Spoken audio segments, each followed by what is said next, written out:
మన ప్రభు అయిన యేసుక్రీస్తు నామములో మీకందరికీ వందనములు. ఈరోజు దేవుని వాక్యము,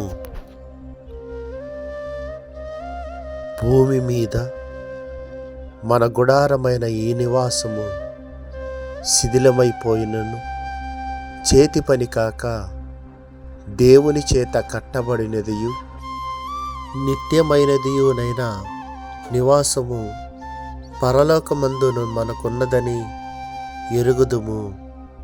కొరింథీయులకు రాసిన 2వ పత్రిక 5వ అధ్యాయము 1వ వచనం.